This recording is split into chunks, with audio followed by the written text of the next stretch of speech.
মেহেন্দি পড়তে যেরকম আমি খুব পছন্দ করি, আমি কিন্তু মেহেন্দি পড়াতেও খুব পছন্দ করি।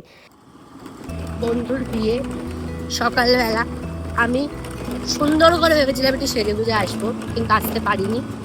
কারণ একটাই, ওটা হচ্ছে লেগেছে জন্মের ঠান্ডা, আর ঘুম থেকে উঠে গিয়ে দেরি হয়েছে, বিরাট দেরি। সুন্দর লাগছে বিক্রম তোকে, বলছিস? হ্যাঁ।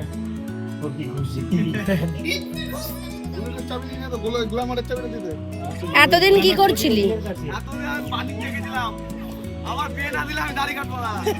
আর আমি এতটাই লেট করে ফেলেছি যে আমি আশীর্বাদটাও দেখতে পাইনি। যাই হোক, তো আশীর্বাদের পরেই কিন্তু আমি চলে এসেছিলাম, আর এরপরে কিন্তু চলছিল ফটোশ্যুট ফুল দমে। আর তারপরেই চলে এসেছিলাম এরকম সুন্দর একটা সর্ষের খেতে। শীতকাল আসলে কিন্তু সর্ষের ফুলগুলো দেখা যায়, আর আমার এত ভালো লাগে, মনে হয় যেন নিজেই 100টা ফটো তুলে নিই। যাই হোক, আমি কিন্তু ফটো তুলিনি, কারণ আজকে আমার বন্ধুর স্পেশাল ডে, তো ওই অনেক ফটো তুলুক, আমি না হয় নেক্সট কোনো দিন তুলে নেব। আর এরপরে আমি চলে আসি খাওয়া দাওয়া করতে। আর আমি কিন্তু খাচ্ছিলাম কম আর গল্প করছিলাম বেশি, কারণ আমি গল্প করতে একটু বেশি পছন্দ করি। আর ওখানে আমার সব বন্ধুরা ছিল, তো ওর জন্য আরও বেশি গল্প হচ্ছিল।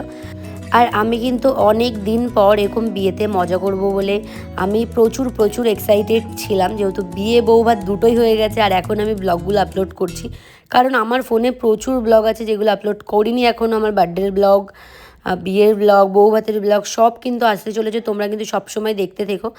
আর তোমরা কি একটা জিনিস লক্ষ্য করে দেখেছো, এই নিয়মটা কিন্তু আমি প্রথম দেখছি, যে ছেলের মাকেও এত সুন্দরভাবে বরণ করা হয়।